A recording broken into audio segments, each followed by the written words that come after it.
Hello, my name is Osman Butt and you're watching MEMO Conversations. Today I'm joined by Christiana Parreira, and she is an assistant professor in the Department of International Relations and Political Science at the Graduate Institute. Her research focuses on the role of local political institutions and actors in governance, looking primarily at post-conflict contexts in the Middle East and North Africa. Her forthcoming book project examines how local governments and election facilitates predatory state building practices in Lebanon. In other research, she examines determinants of governance quality and distributive outcomes in Lebanon, Iraq, and elsewhere in the global South. She received her PhD from Stanford University in 2020 before joining the Graduate Institute. She serves as a postdoctoral associate in the Department of Near Eastern Studies at Princeton University and a postdoctoral associate at Harvard Kennedy's Middle East Initiative. Christina, welcome to Middle East Conversations Live. Thank you. It's great to be here. And we're very much looking forward to talking to you today. Sort of start. So, for the benefit of our own audience, Lebanon has, in October 2019, there was an uprising in Lebanon, which initially started because there was a WhatsApp tax that was imposed on the population or was going to be imposed. This angered a lot of people and it started street demonstrations. And this was sort of the run up to this tax. There had just been a major wildfire across Lebanon where large parts of the country had burnt down. But the protests, as they came onto the street, sort of snowballed and turned into something much, much bigger, turned into a protest against the wider political establishment in Lebanon. So in October, so to ask you, Christina, we saw widespread anti-government demonstrations, especially outside Beirut.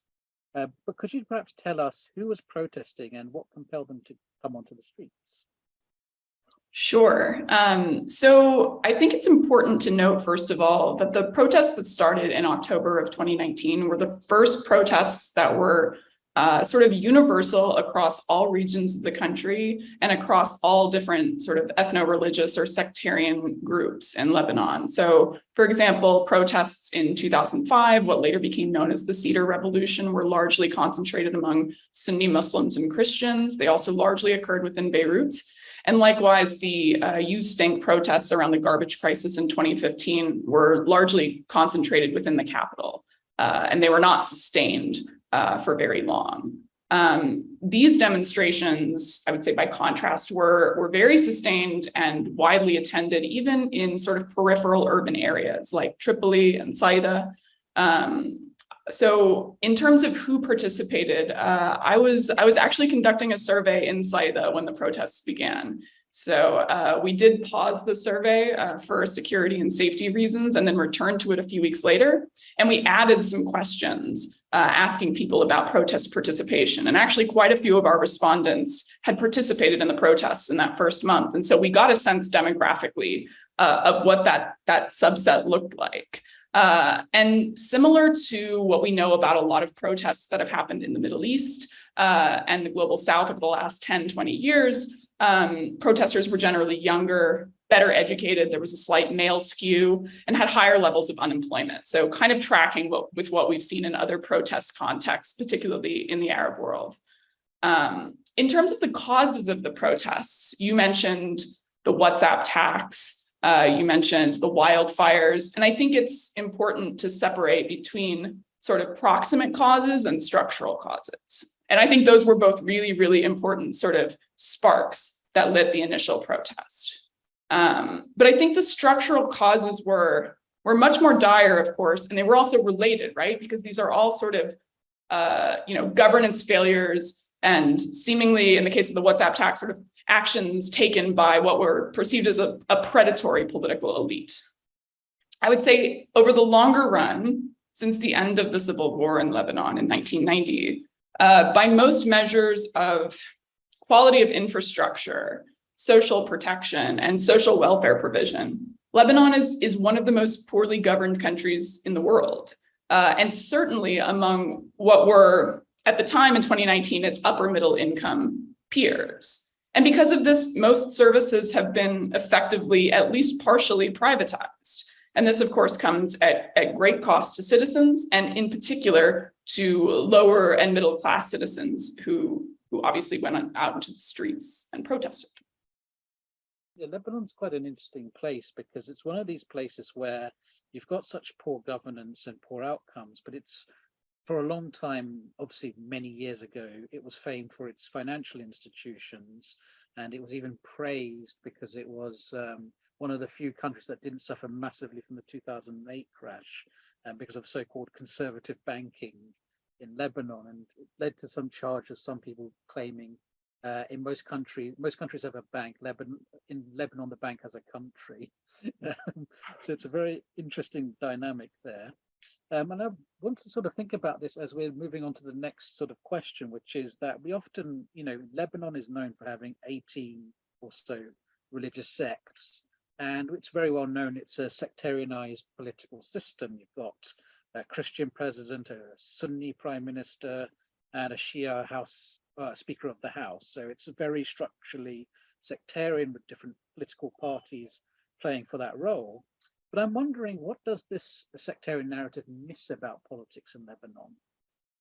Yeah, I really like this question because I don't want, first of all, to discount the role of what are referred to as confessional politics or ethnic consociationalism in Lebanon.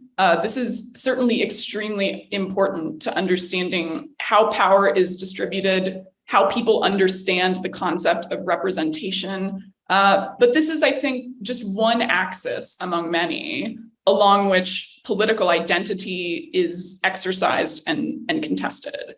So what I found in my research, for example, is that power is negotiated in Lebanon not only between, let's say, Sunni Muslim and Shia Muslim, but also between central and peripheral elites. And this is the story of state building and in particularly post-conflict state building almost everywhere, and certainly in the post-Ottoman sphere. So I think the central dilemma that elites of all different ethno-sectarian groups or factions or whatever you want to call them in Lebanon face is, how do states and state elites at the center incorporate sources of local power and local elites in a way that ties them into the state building process at minimal cost? And this process also involves a great deal of contestation and conflict. So, for example, going back to the protests, the story, I think, of a city like Tripoli protesting, Tripoli became known as the sort of bride of the revolution within the first few months of the protests in 2019. And the story of Tripoli protesting, I think, was not in any way about sectarian grievances or Sunni Muslim grievances. This isn't the way it was framed by protest leaders. It's not the way that it was framed by people on the ground. It was, and when I went to protest events in Tripoli in the first few months of the protests, I heard this over and over again, fundamentally about grievances related to residents of the city having been neglected by the state and relegated to the margins of the project of the Lebanese state, and about even Tripolitan elites within the central state having sort of failed in their mission to represent the citizens. So again, it's a center-periphery story and not a sectarian one. Yes, and this sort of leads into our next question, which is because when we sort of look at Lebanon, we have a lot of unofficial or semi-official bodies that do a lot of the governance. You've got what could be termed as charities, but also sort of civil society organizations, but that are semi-affiliated to certain political parties who hold certain ministries and districts. And there's always this question about when you've got one party holding one part of the ministry, them using the resources for their communities, who they're going to vote for them. With so many different, bodies and interests and institutions in Lebanon, I suppose the question I have is, who's actually running the country? Well, I don't know if I'm going to be able to effectively answer that question for you, but I'll do my best to not answer it in typical academic style. So I actually think one of the most compelling aspects of power in Lebanon, and many scholars have written about this previously, is how diffuse it is. And this is often one of the reasons why Lebanon is characterized as a weak state, or at this point and in various points in its history, a failed state.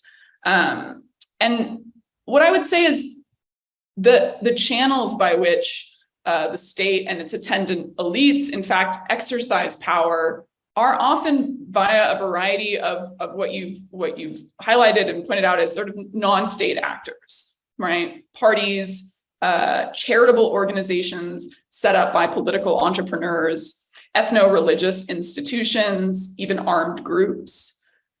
And like I said, these are often enumerated as reasons why the Lebanese state is weak, because they're put in comparison to the sort of like hollow shell of the state outside of its relationship to those institutions. But in fact, many of those institutions are tied into the state. Many of them are engaging in partnerships with the state.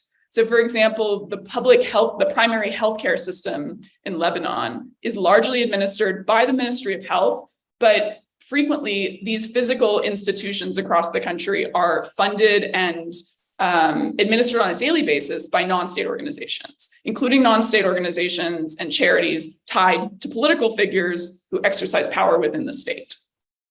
So it's all very confusing and windy, but it's just to say that I think the state diffuses power in Lebanon in a way, that's difficult to pinpoint, but conversely, it's difficult to target and break down. And I think in a way that has been one of the central dilemmas of protest organizers and people who have sought to put forward a sort of reformist politics in the aftermath of the protests. So from what you're saying, because obviously power is diffused, and when protest leaders are sort of thinking about how to build a new state, are they trying to think about a new state in terms of how they think a state should look like based on examples from outside of Lebanon, or are they thinking of a new way of reformulating that diffused politics? It's a good question. And I certainly don't want to speak on behalf of protesters, in part because I don't think that there are a uniform set of demands. I think on one end of the spectrum, you do see people calling for a fundamental rupture in or abolition of confessional politics. And of course, looking outside of Lebanon, people point to cases like Iraq as examples of the other ways in which ethno-sectarian confessionalism typically has not worked. And I think that would constitute a very radical departure from how politics has happened in Lebanon since 1943 and since well prior. On the other hand, you have people who are proposing more modest reforms. But again, I think it's really difficult to sort of know where to best pull at this Gordian knot of the Lebanese political system in a way that would produce reform. And again, many of the ways in which the state is weak and perhaps deserves to be strengthened are in fact engineered. These aren't flaws. These aren't design flaws. They're in fact they're features of the system, not bugs, I think is how the expression goes. So what is the origin of this feature? Why did it turn out this way, that you would have such a diffused basis for power? I'm not a historian, and I couldn't speak precisely to, I think it's difficult to pinpoint the origins of why the Lebanese state had the peculiar form that it does.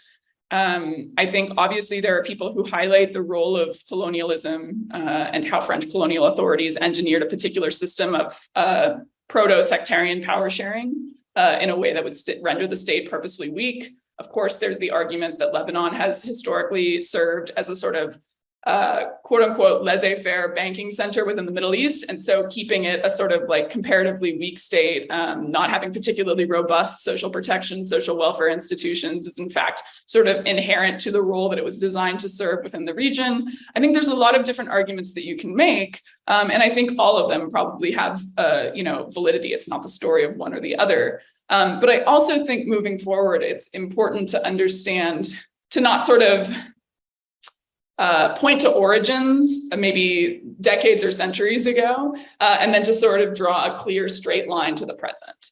And I certainly think, and in my own research, encountered that the Civil War and interventions that were made in governance in the aftermath of the Civil War, particularly interventions that were made by the parties that have taken power since the end of the Civil War were particularly impactful in terms of producing this sort of dysfunctional governance system.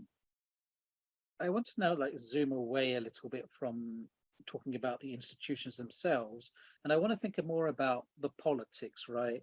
But I specifically, because to my mind, obviously, as you find in many countries, certain places and cities tend to dominate the discussion. So when we talk about Lebanon, it's interchangeable with Beirut.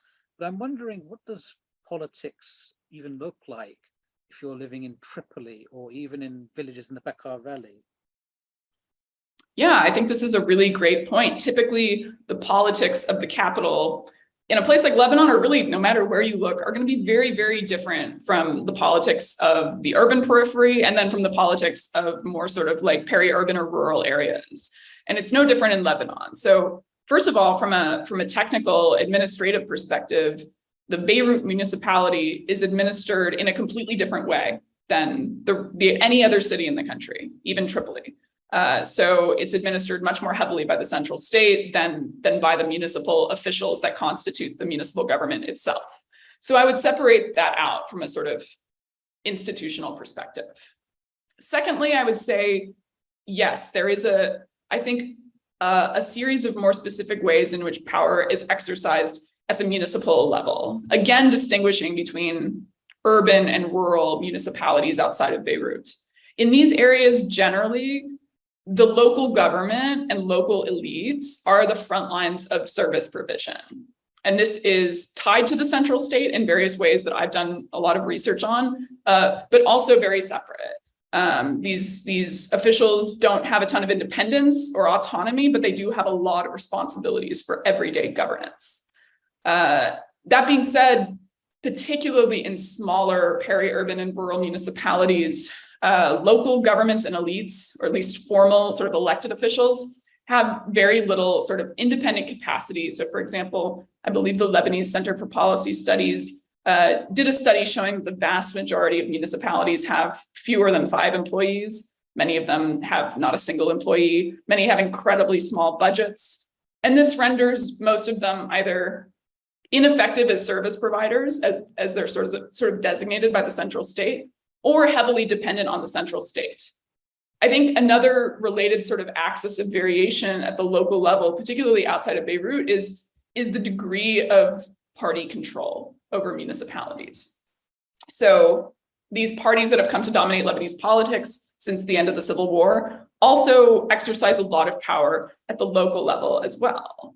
In many municipalities, you see a near monopoly over power, specifically in large part by active party members within the municipality. In other places, party members may co-opt or partner with local notables or prominent families. And in other places, far less frequently, as of today, you see a sort of independent opposition to governing parties that has come to exist. But this is all to say that I think there's a huge diversity in how politics looks at the local level, often very, very distinct from what politics in a place like Beirut looks like. When you were doing your ground research, especially outside Beirut, which areas did you go to, and the places you went to, what were people saying to you about what their concerns are? Yeah, so as a bit of background, I did most of my doctoral research in a set of 4 cities, and most of my research was conducted between 2017 and just before the start of the protests in 2019. I first looked at the cases of Tripoli and Saida, and second, as a sort of secondary comparative case study, at the cases of Baalbek and Sur. And what I was trying to understand was, rather than looking at a sort of like sect level comparison between cities, I was trying to understand how the degree of political party control over municipal governments affects what service provision looks like, what everyday governance looks like. I compared Tripoli and Saida because they have similar demographic compositions, but different legacies of party control vis-a-vis the now defunct Future Movement, the main Sunni political party. And likewise, Baalbek and Sur have different legacies pertaining to the control of the Hezbollah Amal alliance over the cities. And so what I found is essentially that, quite simply, municipal governments need strong party support to function well. this was my core finding. It wasn't exactly an optimistic finding, given what we know about these parties and the sort of predatory control that they've exercised over Lebanese politics. But this was sort of my finding, and this is what people would tell me very openly. Municipal elites, people who dealt with the municipality, people who in many cases were, to my mind, quite earnestly trying to do right by their constituents. They found themselves really sort of in this in this situation where they had to choose between acquiescing to the various demands of these parties and acquiescing to being sort of under their thumb, or essentially rendering their own city ungovernable. Yes, yes. And so from looking at that, did you find not necessarily one place was necessarily better governed than another area, but did you find the sort of political prominence of certain parties meant certain areas did slightly better in some indicators than in other areas governed by other political parties who may be not as prominent anymore? Absolutely. I mean, it's funny to think back at the comparison that I was making, because two of the strongest urban protest centers in the 2019 protests were Tripoli and Saida, both of these places, right? But what I found is that the dominant Sunni Muslim ethnic party in Lebanon at the time, the Future Movement, exercised comparatively very little control over Tripoli compared to Saida, where it had largely controlled the municipality almost continuously since the civil war. And what I found is that that had very strong implications for what governance looked like in those two cities. So in Saida, the municipality functioned fairly well. This is not to say that there were not governance issues and corruption. In fact, in many cases, the municipality functioning well actually facilitated corruption, right? These two things tended to go together. And in Tripoli, the municipality virtually ceased functioning a few years into its tenure, specifically because it was hamstrung by the central state. Whenever it had requests or it wanted to get something done, it was an opposition municipality. It was not controlled by a party with power within the central government. And so it was really handicapped from governing. So of course it was kind of, at the end of the day, a choice between like bad and worse. But I do think in terms of how governance was perceived and how it affected everyday citizens, it did and does still matter. I'm sort of also wondering about this in terms of security and policing, because one of the things that sort of struck me and other common people watching Lebanon in October 2019 and up until about, I'd say, December, January, is there was obviously suppression going on. You saw tear gas being fired, but it was also the relative lack of overall violence when you think about other countries at even borders. Their first death, I think, took place 2 or 3 months after the protests began, which, is very, very tragic and very horrific that this would happen. But when you're thinking about countries nearby where first death happens on the first protest, it's what accounts for the state's reaction to these protests? This is a really good question, and one that I still think is kind of open empirically. Comparing the Lebanon and Iraq protests in 2019, not to discount the lives that were lost in Lebanon and the other people who were injured or otherwise repressed during the protests, but the degree of violence in these two cases was just so different, orders of magnitude different. One could imagine that there are very different legacies of state-imposed violence in places like Lebanon versus Iraq, right? Lebanon has never been an authoritarian country. I think that is obviously a broad strokes feature that's having an impact on the state's relative reluctance, not absolute reluctance, to use violence. And to be fair, much of the violence that was exercised in the protests in 2019 in Lebanon was actually exercised by non-state groups, specifically by Hezbollah and Amal. And so that's another sort of feature that's not unique to Lebanon, but the sort of use of, I suppose in this case, we might call them parastatal actors to suppress the protests without it being the formal security forces going out and doing it. But of course, because when we think about security forces, in the case of the militias and the groups that control it, Hezbollah could commit violence and no one would stop them because they are a de facto security force in Lebanon. Yes, and I think it's not only important to note the use of force that Hezbollah and Amal engaged in during these protests, breaking down protest sites, sending thugs to beat up protesters, but also just the potential threat of violence, I think, does matter and was acknowledged by protesters. And I think getting back to the question of what did the protests look like outside of Beirut, this was something that I heard in particular from people in places like Baalbek, where protests started later. People were much more reluctant to protest. And when they did, they often faced a much more severe looming threat of violence because of the degree of party control, specifically by these parties that have demonstrated willingness to use force. So did, for example, Hezbollah coordinate with other parties for crackdowns elsewhere, or was it just in our municipality, we're going to do this? We're not bothered by what happens in, say, Tripoli or elsewhere?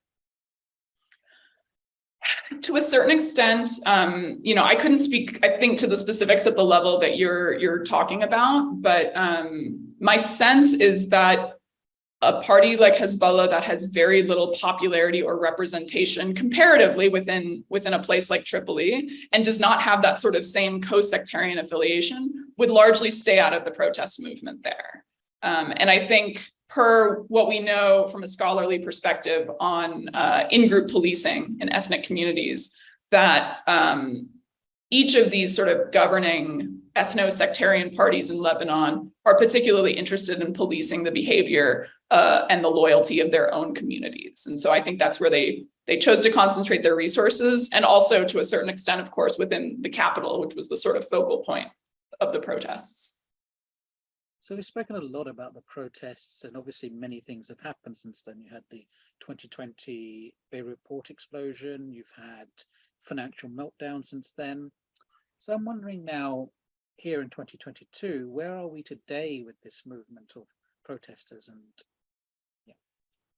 yeah, as you say, it's apart from being a really massive human tragedy, it's also kind of a nightmare from a scholarly perspective to untangle cause and effect here, because so much has happened, right? Not only the protests, but also this cataclysmic economic crisis, COVID, the Beirut port explosion, et cetera. And we already discussed that protester expectations or demands ranged really widely, and they were not uniform. I would almost separate them into maybe procedural versus substantive demands.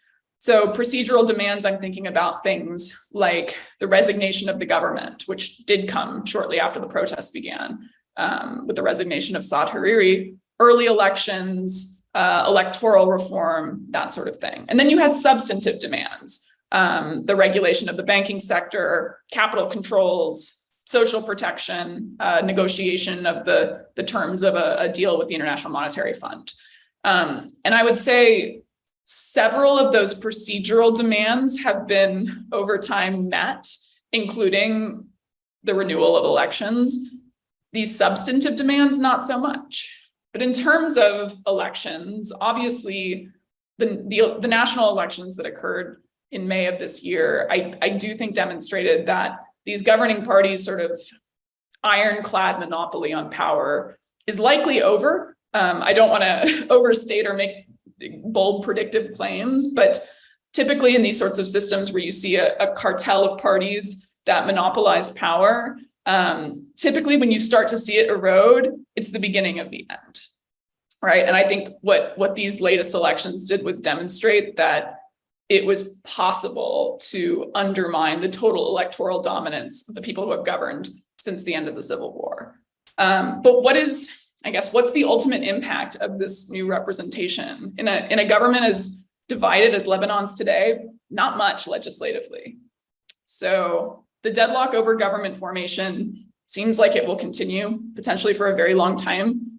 But I guess on a more optimistic note, from an electoral perspective and the perspective of electoral representation, including looking forward to municipal elections, local elections that are scheduled to happen next year, I think these protests and their aftermath did fundamentally legitimize and shape an entirely different discourse around politics that is decentered from the politics of ethno-sectarian identity or sort of establishment parties.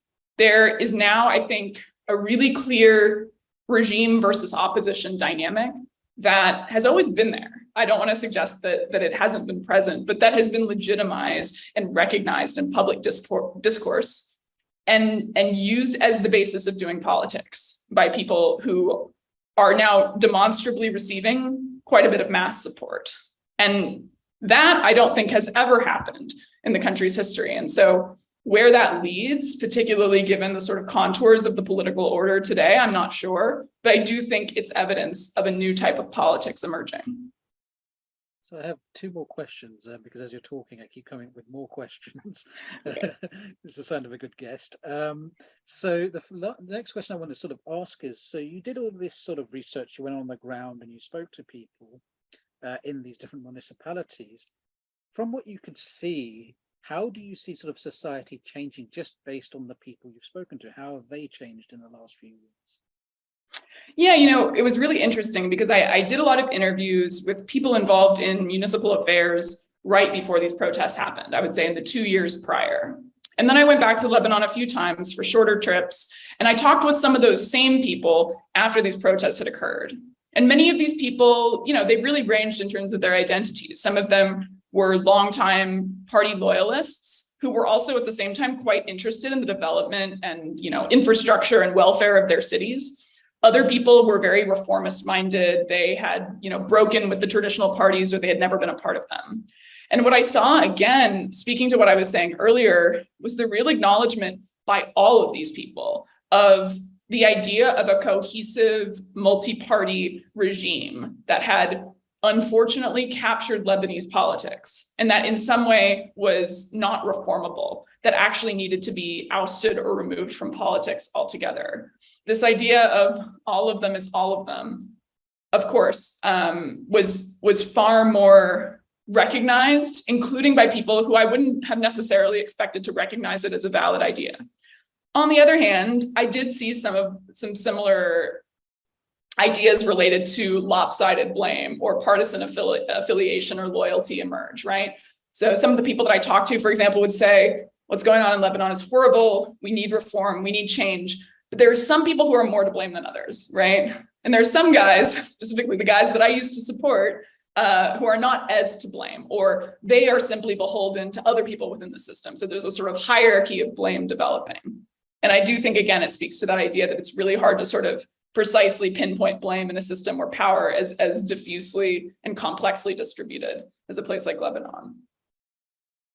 So my last question, I want to sort of turn away from what we've discussed to think more broadly. So we want to talk a bit about your own sort of personal journey into why you studied Lebanon, but also how would, say, a young, person somewhere in the world who's interested in maybe studying Lebanon, like, how do they sort of get their bearings with studying Lebanese politics? How do they actually do it?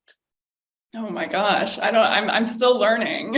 Ask me in maybe like a decade or something. I'm not Lebanese. I came into the politics of the country relatively blind and depended a lot on the kindness of strangers who knew far more than me. And the only thing that I came into the context with was a vague sense of what had been written before, and the types of things that had really been focused on. And specifically, kind of circling back to the first part of our conversation, the politics of ethno-sectarian identity, of sect, of confessionalism, et cetera. And without discounting the importance of those features, I was interested in looking at the other types of politics that were happening in a place like Lebanon. So I guess my broad piece of advice, or what I've done that I've found fruitful, is to look where other people aren't looking. And part of that was also doing reading about places outside of Lebanon and kind of trying to understand how people characterized politics in other parts of the global South.